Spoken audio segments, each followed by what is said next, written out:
What is going on, everybody? Welcome back to the channel. Hope you guys all had a good Thanksgiving. I know I did. I ate too much. I gorged myself on food, so yeah. That's okay, though. It's only once a year, so I think we're allowed to do that once a year, don't you guys think? All right, so today, let's get to it. So today, as you guys can see, I've been doing a lot of military aviation videos, which I love doing. I've had so much fun doing this and covering these planes and learning. That's what I love. I love learning about these planes. I love going and seeing these planes when I can, and it's just been awesome. I've got some books ordered that I've ordered that I can read about some of these planes, and I've been researching. I've been looking into warbirds too now lately, and I love it. There's so many planes and so many different variations that it's crazy. But today's video, we're going to talk about the Boeing B-17 Flying Fortress. Now, this plane, I'm an 80s kid. I grew up, I was born in 83. And, of course, being an 80s kid, you watch Top Gun. The plaque for the alternates is down in the ladies' room. Oh, Jesus. Oh, you kill me. You really do. No. There's two O's in Goose, boys. I mean, you either love Top Gun or you don't, but I loved it as a kid watching it. Now, I remember during this time, I was watching all kinds of movies like that, like Top Gun, Iron Eagle, Flight of the Intruder. Those are just some of them. But the one I remember most was when I was a younger kid, and it was in the early 90s that I remember it, is... Does anyone else remember, when we had VHSs? Because I'm old enough to remember VHSs and records and things like that. But we would always stuff as many movies as we could on a VHS and then label it with all these different movies. And I think, I can't remember what movie it was that I was watching, but I watched this tape that he had for one movie. I think it might have been The Punisher. Maybe. But anyways, there was other movies on it. And I asked him what this movie was. And he's like, oh, you would like that movie. Mikey from the Goonies is in it. Well, the movie was Memphis Belle. And of course, anybody else that knows a little bit about aviation or has seen that movie knows that it's about the Boeing B-17. And this is what really, really made me love the B-17. It's one of my favorite planes ever. I just love the look of it. The pinup girls on the nose, the four big engines, the ball turret on the bottom, the tail gunner, the top turret. It was just such an awesome plane to see. And that's on one of my bucket list of planes to see is the B-17. It's my favorite plane. It's my favorite warbird.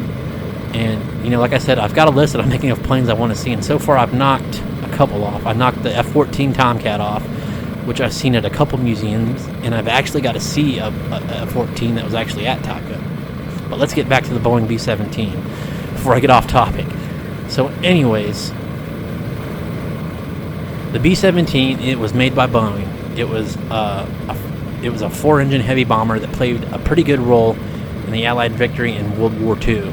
Its iconic look, it's bristled with defensive firepower, and it became a symbol of American air power. And it was relentless in the Allied bombing against the Nazi Germany. I apologize for that, guy. Sorry. But, during World War II, the Boeing B-17, it suffered heavy casualties a lot. Now, if anybody else that's out there that might not know, during World War II, the B-17 crews, they were all told if you can complete 25 missions, you can go home, which was really, really hard to do. Now, with that being said, one of the most famous B-17s was, of course, the Memphis Belle. And now, later in life, I learned that the Memphis Belle was, in fact, not the first B-17 to complete 25 missions. It was one of them, but it was still an awesome story, awesome movie. And that B-17, I remember as a kid just being infatuated with it, looking like, wow, that's so cool.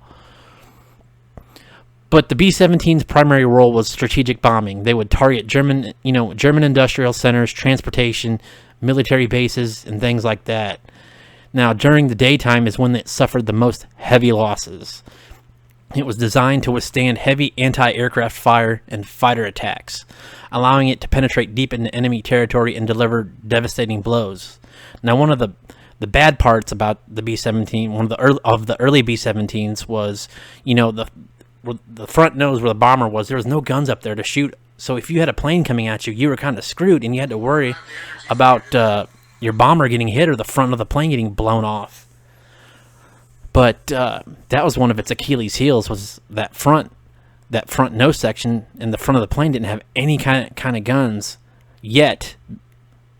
But as it went on and they made different models of the B-17, they figured that out. And there's actually a really cool story about a crew of B-17 pilots that decided they were going to take that into their own hands, and it was called the Old 666.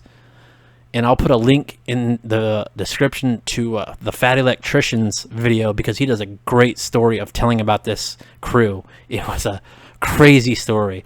But yeah, they just decided to put a bunch of 50, I believe it was 50 cals up in front, and they put a lot more in that plane. But yeah, I will put a link into there, and you guys can check that video out. It's so awesome, and he does a great job telling stories.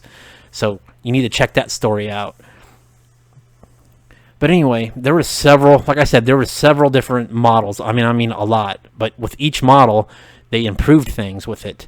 So, see, first there was the B-17A, and it was the B-17A. I'm sorry, guys, if I'm trying to not talk so fast, but we have the B-17A. It was an early production model with limited defensive armament.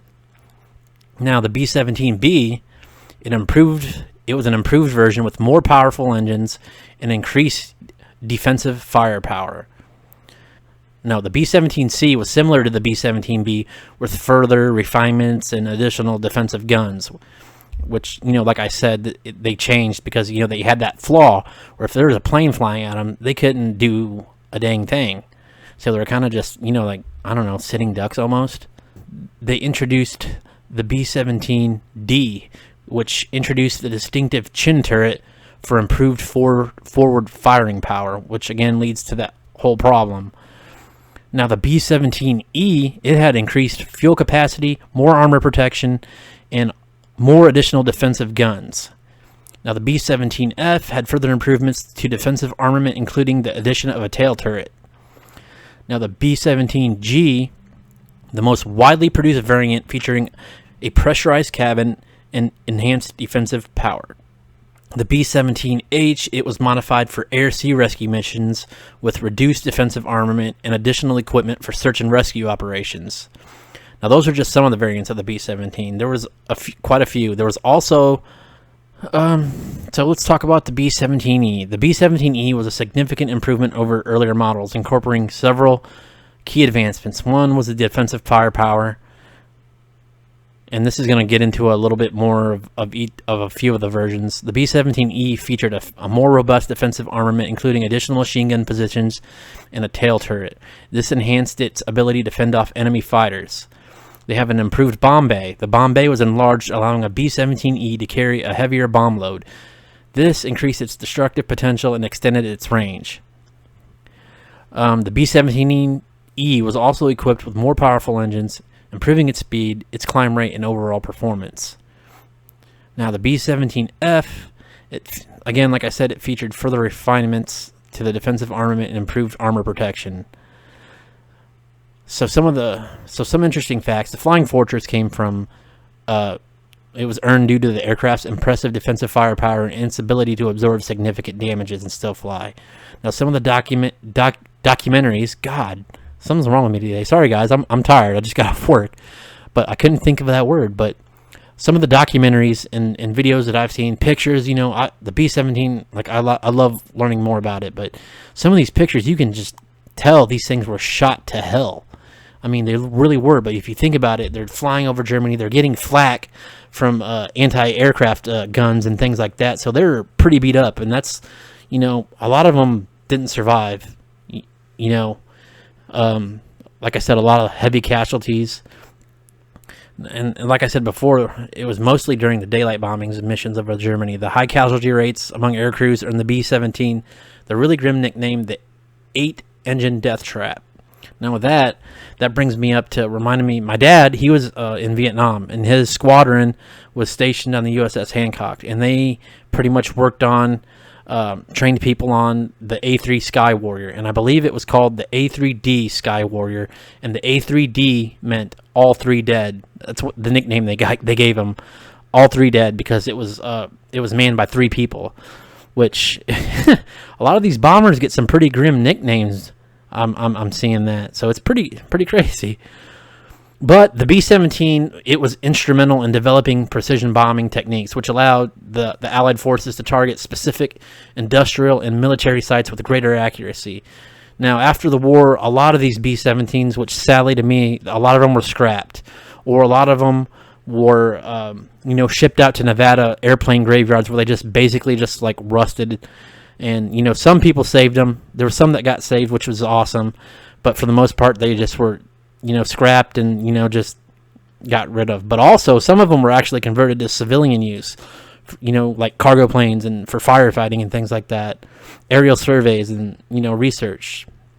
So the Boeing B-17, I hope you guys found some information about this plane because it's one of my favorite warbirds. And I mean, it is my favorite warbird. It's one of my, and I'd say it's my favorite plane, with secondly being the F-14 Tomcat because of Top Gun.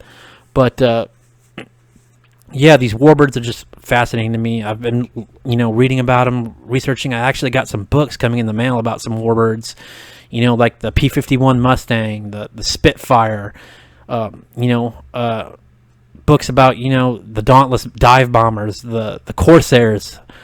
So many planes, so many different versions of these planes, like the F-35. There's the F-35B, and I think there's like a F-35D. Sorry, guys. There's so many variations that I can't remember just all of them. But yeah, I found that out, by learning all this stuff and seeing all these variations. That some of them even have different specific roles. Just so many different variations and a lot to remember. And it's hard, guys. Like remembering what each plane does and what variation it is. But it's fascinating. I love learning about it, and it actually makes me feel like I'm a little closer to my dad. By going to these museums. It's been pretty emotional sometimes because I'm just sitting there and I know he's right there with me, in the museums looking at this stuff, because my dad used to, the big thing that I remember that got me into military history was, as I'm from Illinois, if you've seen some of my videos. So I am from Illinois, and I remember my dad, he took me on our visitation because I'd have to go stay with him because my parents were divorced. My parents actually got divorced. Not that you guys know that, but and he took me to the Museum of Science and Industry. Now, anybody from Chicago or Illinois that's been up there, there's quite a few historical military things in that museum, and that one of them is being a German U-boat, the U-505. I remember my dad walking me through there and telling me little bits and pieces about the things and what things do, and I was fascinated by it. And I think that's where my love of history, World War II, U-boats, things like that came. But yeah, I think I've rambled on enough, guys. But I hope you enjoyed this video. I'm gonna put up some pictures and things and some videos throughout this video, so hopefully guys you'll enjoy that, and hopefully I can find some pictures of these different variants, because there's quite a few. But I hope you guys enjoy it. We're gonna have the next video is gonna be about a specific B-17E and its crew, and then I don't know if I'll have to make another video about what happened to it and how it was saved. So I hope you guys enjoyed it. I hope you guys have a great Thanksgiving. Hope this works out, because I like doing this and telling you guys things that I've found out, that I've researched and I find fascinating about aviation, military, and things like that. I've actually had some really cool viewers actually tell me about some of the planes and what what specific things on the plane mean. Like if they shot down one or two, which I appreciate this, guys, so much, because like I said, I'm learning, and I'm not military. My father was, and a lot of my family was. I'm not a pilot, and I probably will never be a pilot. So, learning what things do on these planes, specific parts. What's that for? What does that do? What does that control? What are these buttons for? I find it all fascinating. I love it, and I hope you guys too. When I share this and I learn things, I hope when I'm sharing it, you guys might find it fascinating too, because it's been a great ride since I started this channel with going to museums, specifically the aviation ones. They're so awesome. And when I get some of these books, I'll recommend them to you guys and show them if some of them are good or not, but we'll see. So I hope you guys have a good day. I hope you guys have had a good Thanksgiving, and we will see you later.